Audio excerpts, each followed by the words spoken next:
Começa agora o programa Transição, a visão espírita para um novo tempo. Hoje, mais uma vez, temos a alegria de receber Sueli Caldas Schuber. Como vai, Sueli? Graças a Deus, tudo bem. Que todos estejam bem também, os que nos estão assistindo. Sueli, hoje nós gostaríamos de falar sobre a influência dos espíritos em nossas vidas. E também do seu livro Mentes Interconectadas. Os espíritos realmente influenciam em nossas vidas, Sueli? Influenciam.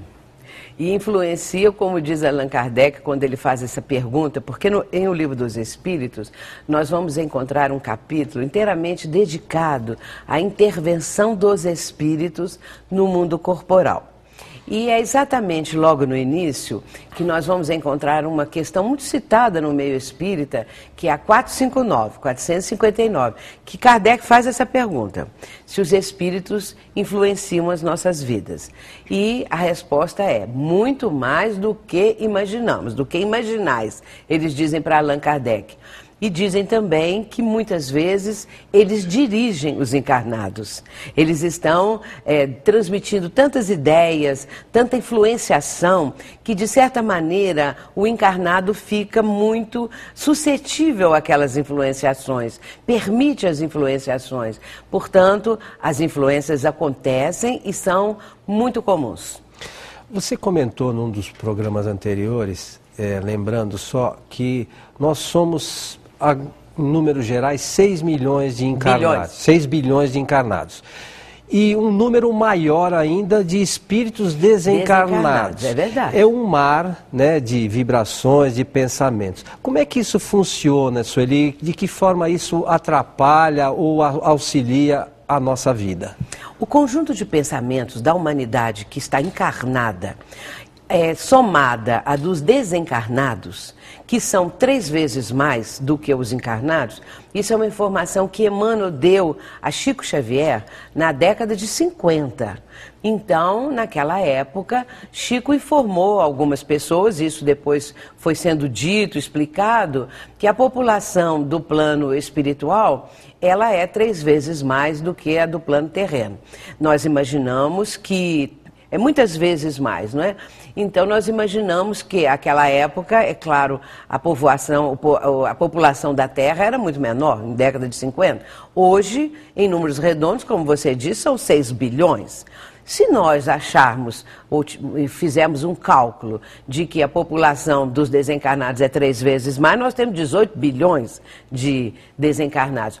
Agora, todos estão pensando, emitindo pensamentos, vibrações, e isso forma um mar de vibrações, um mar de pensamentos. E Emmanuel denomina isso de um vasto oceano mental. E que nós estamos mergulhados neste grande oceano de pensamentos. E aí ele diz assim, ele acrescenta: de modo imperceptível, ingerimos pensamentos. Ou seja, captamos pensamentos de uma forma que nós nem temos noção. Nós não percebemos isso, mas estamos a todo instante captando pensamentos. Porque é bom lembrar que a nossa mente, ela é uma estação transmissora, transmitimos, comparando com uma estação de rádio, né? Uma transmissora, um radiotransmissor, vamos dizer assim, e também receptor. Então, nós transmitimos pensamentos e captamos pensamentos. Então, por isso, esse mar, que é denominado também de psicosfera, é a psicosfera do nosso planeta, que é resultado das vibrações e dos pensamentos da humanidade. Vai constituir essa psicosfera. Então, pelo que você está dizendo, se a gente tem pensamentos bons, a tendência é que a gente capte pensamentos bons, esteja sintonizado com isso. Da mesma forma, aqueles que têm pensamentos negativos, de raiva, rancor, de ódio, essa coisa toda, têm a tendência de se afinizar também com espíritos dessa natureza? Sim, claro, exatamente. E é outra coisa, nós somos o que pensamos. E se nós estamos num certo padrão de pensamento, um certo padrão mental, nós entramos na sintonia, porque afinizamos com pessoas que estão no mesmo padrão, encarnadas ou desencarnadas. E aí formamos uma grande corrente de pensamentos. Por isso é que orar, por exemplo, em grupo, é uma corrente mental forte. Quanto maior o número de pessoas que estão orando sinceramente, estão orando com preces e pedidos e agradecimentos que brotam do fundo da sua alma, do seu mundo íntimo, essa corrente vibratória é poderosa.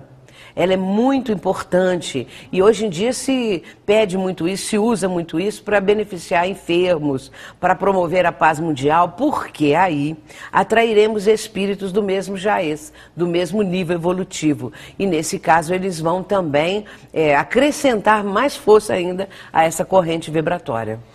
Mas, lamentavelmente, a maioria de nós ainda não consegue ficar ligada com espíritos evoluídos ou em oração, a gente se perde um pouco nesse sentido. E, na maioria das vezes, a gente acaba sintonizando espíritos negativos. Sim. Esses espíritos podem, de alguma forma, nos induzir a coisas erradas, a nos prejudicar de alguma forma? Induzem porque vão encontrar receptividade na criatura, a qual eles estão interessados em sugestionar, em dominar a sua mente, porque o processo é um processo hipnótico, no sentido da repetição. O espírito que quer influenciar alguém, ele vai repetir aquele pensamento negativo muitas vezes, e a pessoa vai captando. E, de repente, aquela ideia se torna uma ideia fixa. E, sendo uma ideia fixa, a criatura pode realizar atos que lhes são prejudiciais ou que prejudicam o próximo. Agora, por que esses espíritos fazem isso, Eli? Pelo grau da nossa inferioridade. O nosso planeta, é bom dizer isso, o planeta Terra, na escala dos mundos, ele está no patamar de provas e expiações. Abaixo de nós, só os mundos primitivos. E, então, a humanidade, é bom esclarecer também que é a humanidade que habita o planeta que está nesse nível evolutivo. O planeta é adequado à humanidade. A humanidade está no nosso planeta de acordo com o nível evolutivo do conjunto das criaturas humanas. O planeta, então, é aquele que nós precisamos e merecemos. Existe alguma maneira que você pode nos orientar para a gente rejeitar esses pensamentos negativos? Existe. A pessoa precisa não assimilar isso. Ela pode estar notando que pensamentos extemporâneos, pensamentos que não lhe são próprios, que não são pensamentos habituais, que ela está acostumada a mentalizar. Ela começa a achar que são pensamentos esquisitos demais. O que ela deve fazer? Substituir esses pensamentos por outros ao contrário desses, que a estão agora atormentando, prejudicando. A dificuldade é essa, que o pensamento negativo, ele vem e nem sempre a criatura está vigilante. Às vezes, de repente, ela acha o pensamento até bom. Ela acha que aquilo ali pode ser até vivido, pode ser cultivado. E, enfim, depois, quando ela quiser se livrar daquilo, já é mais difícil. É a mesma coisa que um vício, né? Acha que depois é fácil, né? Fica um pensamento vicioso.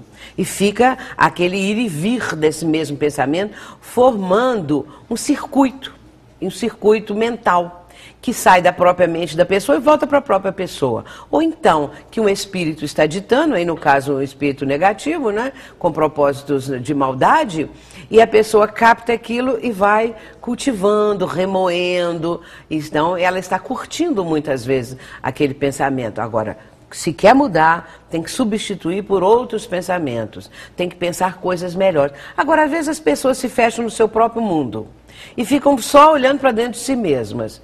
Tem que sair do seu mundo e ir ao encontro das criaturas, não é?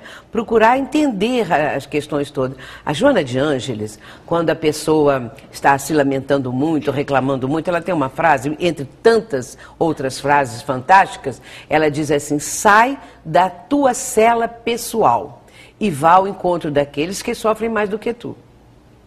Que estão sofrendo mais do que aquela criatura que está o tempo todo reclamando. Então, às vezes, nós estamos fechados numa concha egoística. E aí os pensamentos vão sendo remoídos, repensados, e aí fica difícil depois substituí-los. Só lembrando para os nossos amigos de casa, Joana de Ângeles é a mentora espiritual de Divaldo Franco, que está sempre conosco aqui bem no programa Transição. Porque eu esqueci de mencionar isso. É tão acostumada a falar Joana de Ângeles que até esqueci. E essas coisas que a gente ouve falar de trabalho feito, isso existe? Trabalho feito existe. Olha, se o espírito está com aquele propósito de prejudicar alguém, ele vai engendrar alguma coisa que atinja a pessoa. E a gente vê isso também na história dos povos. Não tem aquela questão do voodoo, o bonequinho? O que é o bonequinho? O bonequinho representa a vítima, a pessoa que está sendo ali naquele momento visada. Aqueles alfinetes que eles espetam, não é porque está espetando o bonequinho e tem um alfinete ali, mas é porque a emissão da onda negativa, da vibração nefasta, atinge a pessoa. Mas atinge se a pessoa estiver no nível evolutivo daquele que está emitindo. Na sintonia. Sintonia. Porque se ela for de um pensamento superior, ela não é atingida. Porque senão nós ficaríamos à mercê desses espíritos. O que acontece? A pessoa que pratica o bem, a pessoa que ora, a pessoa que tem solidariedade para com o próximo, a pessoa, enfim, que busca algo melhor, tem um ideal, está ocupada com alguma coisa, uma coisa boa, né? Alguma coisa positiva, ela não é alcançada. Então, o que acontece? Vem aquele pensamento negativo, aquela vibração muito densa, muito nefasta, mas passa e não atinge a pessoa. Ela tem defesas espirituais e também proteção. É claro que todos têm proteção, mas se a pessoa baixa de nível, não há anjo de guarda que dê jeito, porque é ela que quis isso, né?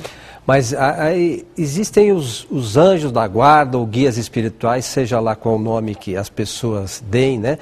Que são nossos protetores. Quando ela está numa condição negativa, esses espíritos tentam auxiliá-las ou não? Se ela está numa posição negativa mental, claro que eles tentam auxiliar. Eles emitem boas ideias, às vezes aquela voz da consciência, a pessoa começa a ter, assim, algumas ideias que às vezes um pai ensinou, a mãe, quando criança, alguém, um amigo, uma pessoa que não deveria fazer aquilo, que não deveria ir por aquele caminho, mas a pessoa insiste, teima. Aí o anjo da guarda não consegue nada.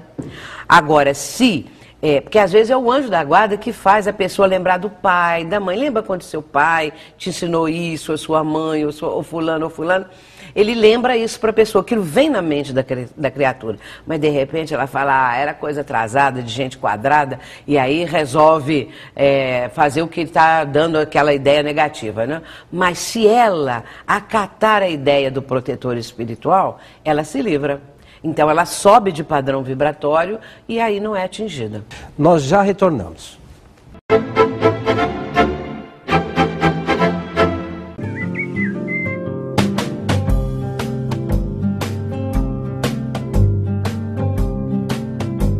Rádio Boa Nova, a comunicação em prol de um mundo de regeneração.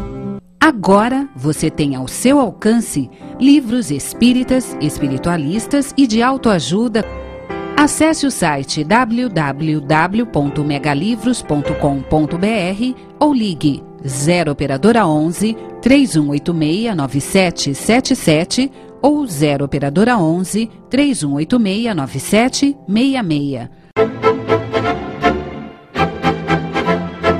Estamos de volta com o programa Transição, a visão espírita para um novo tempo. Hoje com Sueli Caldas Schubert falando sobre a influência dos espíritos em nossos pensamentos, em nossa vida. Sueli, como deixamos aqui no final do bloco passado, uma questão. Quem são esses anjos da guarda, esses espíritos protetores que a gente tanto ouve falar? Os anjos da guarda, lógico, que são espíritos que estão num nível evolutivo acima daquele a quem ele protege, claro. E espíritos protetores, de maneira geral, podem até ser familiares que desencarnaram e que tiveram contato com aquele que está assim, ali, estão ajudando a proteger, não é? Nós temos muito mais do que apenas um anjo da guarda, do que um espírito protetor. Nós temos muitos espíritos bons que se interessam pela nossa evolução. Só que nem sempre damos ouvido, não é? Nem sempre damos guarida a esses pensamentos. Ou nem sempre lembramos do anjo guardião, nem sempre lembramos de alguém que desencarnou, que